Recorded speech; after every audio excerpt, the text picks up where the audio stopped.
ಮಾಡಬೇಕು ಯಜಮಾನ್ರೆ ಒಂದು ಪ್ರಶ್ನೆ ಕೇಳ್ತೀನಿ ನಾನು. ಇದನ್ನ ಕೇಳಬೇಕೋ ಕೇಳಬಾರ್ದೋ ಗೊತ್ತಿಲ್ಲ, ಆದ್ರೂ ಕೇಳಬೇಕು ಅಂತ ಅನಿಸ್ತಾ ಇದೆ. ಮುಂದಿನ ದಿನಗಳಲ್ಲಿ ಏನಾದರೂ ನಾನು ಇದೆಲ್ಲ ತಪ್ಪಿನ ಅರಿವಾಗಿ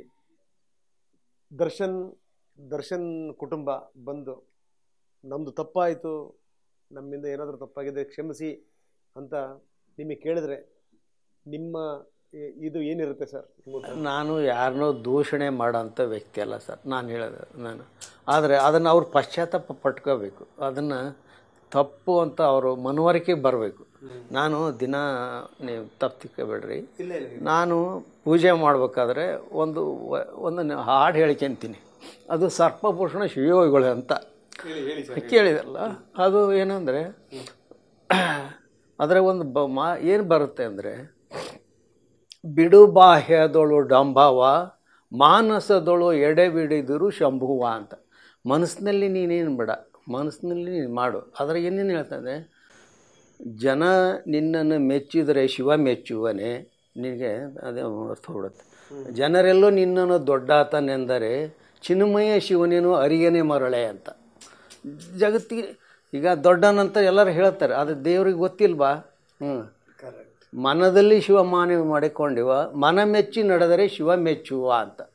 ನಾವು ಮನಸ್ಸು ನಾನು ಹೇಳ್ಕೊಂತೀನಿ, ನಾನು ಎಚ್ಚರಿಸ್ಕೊಂತೀನಿ. ನಾನು ಬಿಡು ಬಾಹ್ಯದೊಳು ಡಂಬವ ಮಾನಸದೊಳು ಎಡೆಡಿದ್ರು ಶಂಭುವ, ಜನರೇನು ಬಲ್ಲರು ಒಳಗಾಗ ಕೃತ್ಯವ ಮನವನರಿಯದ ಕಳ್ಳತನವಿಲ್ಲ ಅಂತ. ಜನರು ಮೆಚ್ಚಲು ಶಿವನು ಒಯ್ಬೇರೆ ಅಂತ. ಜನ ಮೆಚ್ಚದಿರೆ ಶಿವ ಬಿಡುತ್ತೀಹೇನೆ ಅಂತ. ನಾವೇನು ಮಾಡಿದ್ದದು ನನಗೆ ಭಗವಂತಗೆ ಗೊತ್ತಿರುತ್ತೆ. ಅದು ನಾನು ದಿನ ಒಂದು ಪದ್ಯ ಹೇಳ್ಕೊಂಡು, ಅದು ಭಾಳ ನಾನು ಪ್ರತಿದಿನದ ನಿತ್ಯದ ಒಂದು ಅಭ್ಯಾಸ ನಂದು. ಹಾಗೆ ಅದು ನಾವೇನು ಜನರನ್ನ ಮೆಚ್ಚೋ ಅಂಥದ್ದು ಏನು ಅವಶ್ಯಕತೆ ಇಲ್ಲ. ನನಗೆ ಯಾರನ್ನೂ ನನಗೆ ಮೆಚ್ಚಬೇಕು, ಪಶ್ಚಾತ್ತಾಪ ಪಡಲಿ, ಪಶ್ಚಾತ್ತಾಪ ಮಾಡಲಿ. ಅವ್ರಿಗೆ ಏನಾಗುತ್ತೋ ಬಿಡುತ್ತೋ ಗೊತ್ತಿಲ್ಲ.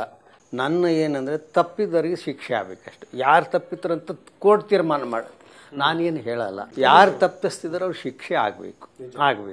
ಅದರಿಂದ ನನ್ನ ಮಗನಿಗೆ ಒಂದು ಆತ್ಮಶಾಂತಿ ಸಿಗುತ್ತೆ ಅನ್ನೋ ಒಂದು ಭಾವನೆ ನನಗೆ ತಯಾರಿದೆ. ನೀವೇನಂತೀರಿ ಈ ವಿಚಾರಕ್ಕೆ? ನಮ್ಗೇನೇ ಇದ್ರೂ ಅವರೇ ನಮಗೆಲ್ಲ. ನಮಗೆ ಇಬ್ರು ಗಂಡ ಹೆಂಡತಿಗೆ ಏನು ಮಾತಾಡಬೇಕು, ಏನು ಮಾಡಬೇಕು ಅನ್ನೋದು ಗೊತ್ತಾಗಲ್ಲ. ಆ ಟೈಮಲ್ಲಿ ನಾವು ಅವ್ರನ್ನೇ ಹಿಡ್ಕೊಂಡು ನಾವು ಪ್ರತಿಯೊಂದಕ್ಕೂ ಅವ್ರನ್ನೇ ಕರೆಯೋದು. ಅವರೇ ಇದ್ದಾರೆ, ನಮ್ಮ ಅಣ್ಣ ಇದ್ದಾರೆ, ಅವರು ಚರ್ಚೆ ಮಾಡ್ತಾರೆ. ಈಗ ಅಲ್ಲಿ ಮಗ ಸತ್ತಾಗಿನಿಂದ ಇಲ್ಲಿವರೆಗೂ ಇವತ್ತವರೆಗೂ ಅವರೇ ನಮಗೆಲ್ಲ ಇದ್ದೇ ಎದುರಿಗಿದ್ದಾರೆ. ಸಂಬಂಧಿಕರು ಹೌದು, ಮತ್ತೆಲ್ಲ ಕಡೆಯಿಂದನೂ ನಮಗೆ ಸಹಾಯ ಮಾಡಿದ್ದಾರೆ. ಯಾರೇ ಬರಲಿ ನಾವು ಅವರಿಗೆ ಫೋನ್ ಮಾಡ್ತೀವಿ. ಯಾಕೆಂದ್ರೆ ನಮ್ಮ ಗಂಡ ಹೆಂಡತಿಗೆ ನಾವು ಏನು ಮಾತಾಡ್ತೀವಿ ಅನ್ನೋದು ಅವ್ರನ್ನ ಬಿಟ್ಟು ನಾವು ಮಾಡಬಾರ್ದು. ಇವತ್ತವರೆಗೂ ನಮ್ಮನ್ನು ಅವ್ರು ಕಾಪಾಡ್ಕೊಂಡು ಬಂದಿದ್ದಾರೆ, ಮುಂದೆ ಹಂಗೆ ಮಾಡಿ.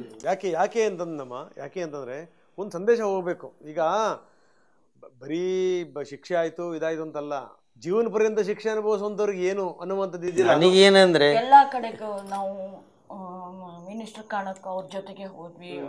ಅಲ್ಲ, ನಾನು ಯಾಕೆ ಅವರೇ ಬಂದು ಏನಾದರೂ ಸಹಾಯ ನೆರವನ್ನು ಕೊಡ್ತೀವಿ, ನಾವು ದಯವಿಟ್ಟು ನಮ್ಮಿಂದ ತಪ್ಪಾಗಿದೆ ಅಂತಂದ್ರೆ ನಿಮ್ಮ ಮನೋಭಾವನೆ ಯಾಕೆ ಅಂತಂದ್ರೆ ಗೊತ್ತಾಗಬೇಕು ಸಮಾಜಕ್ಕೆ. ಅಟ್ಲೀಸ್ಟ್ ಯಾವುದು ನಾವಾಗೆ ನಾವು ನಿರ್ಧಾರ ತಗೊಳಕ್ಕೆ ಒಪ್ಕೊಳ್ಳಲ್ಲ. ಯಾಕೆಂದ್ರೆ ಸಮಾಜ ಅವರು ಎಲ್ಲ ಮಾಡಿದ್ದಾರೆ, ನಮಗೆ ಅವರೇ ಸಹಾಯ ಮಾಡಿದ್ದಾರೆ.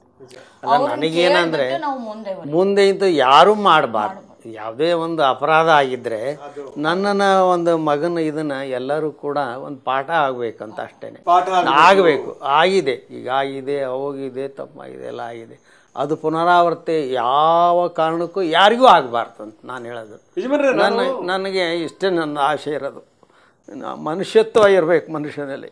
ಮನುಷ್ಯತ್ವ ಇಲ್ಲಿ ಕಳ್ಕೊಂಡು ಮಾಡಿದ್ರೆ ಅದೇನು ಪ್ರಯೋಜನ ಆಗಲ್ಲ. ಎಲ್ಲರಿಗೂ ತಪ್ಪು ಅನ್ನೋದು ಇರುತ್ತೆ, ಮನುಷ್ಯನ ಸ್ವಭಾವದಲ್ಲಿ ತಪ್ಪು ಇರ್ತವೆ. ಆದರೆ ಆ ತಪ್ಪನ್ನು ಯಾವ ರೀತಿ ಇದು ಮಾಡಬೇಕು ಅದು ಮಾಡಬೇಕು.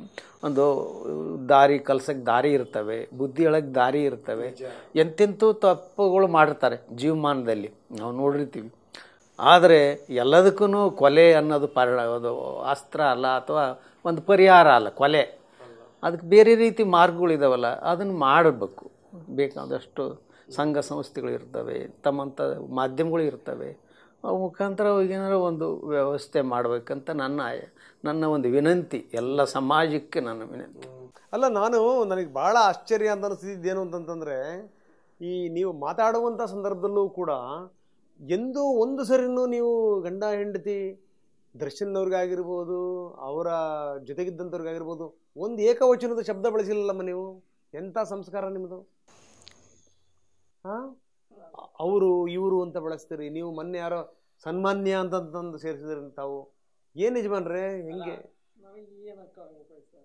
ಅವರು ಯಾಕೆ ಹಂಗೆ ಮಾಡಿದಾರೋ ಅರ್ಥ ಗೊತ್ತಿಲ್ಲ. ಅವ್ರು ಯಾವ ರೀತಿಯ ಏನು ನನಗೆ ಇವತ್ತು ಆಶ್ಚರ್ಯ ಅನಿಸುತ್ತೆ. ಅಷ್ಟು ದೊಡ್ಡ ಒಂದು ನಾನು ವೈಯಕ್ತಿಕ ನಟರು ಅವರು.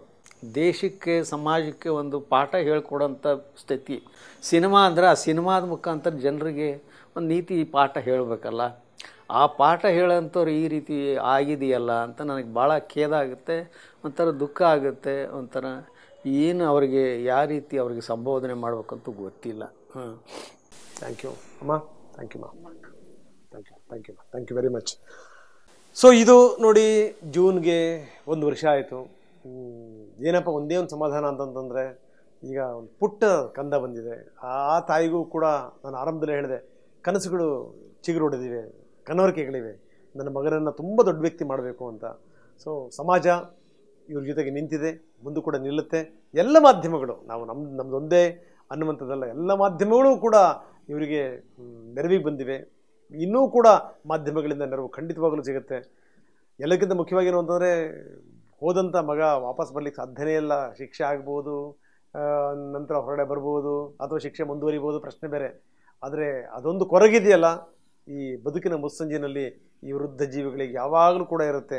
ಚಿಕ್ಕ ವಯಸ್ಸಲ್ಲೇ ಗಂಡನ್ನು ಕಳ್ಕೊಂಡಿರುವಂಥ ಹುಡುಗಿ ಈಗ ಎಲ್ಲವನ್ನೂ ಕೂಡ, ತನ್ನ ಸುಖ, ಸಂತೋಷ, ನೆಮ್ಮದಿ ಅದೆಲ್ಲವನ್ನೂ ಕೂಡ ತನ್ನ ಮಗುವಿನಲ್ಲಿ ನೋಡ್ತಾ ಇದ್ದಾರೆ. ಆಕೆಗೂ ಕೂಡ ಒಂದು ಕೆಲಸ ಸಿಗಬೇಕು, ಇಡೀ ಸಮಾಜ ಆಕೆಗೆ ಆಶೀರ್ವಾದ ಮಾಡಬೇಕು ಅಂತ ಹೇಳ್ತಾ ಈ ವಿಶೇಷ ಕಾರ್ಯಕ್ರಮ ಮುಗಿಸ್ತಾ ಇದ್ದೀನಿ. ನಿರಂತರ ಸುದ್ದಿಗಾಗಿ ನೋಡಿ.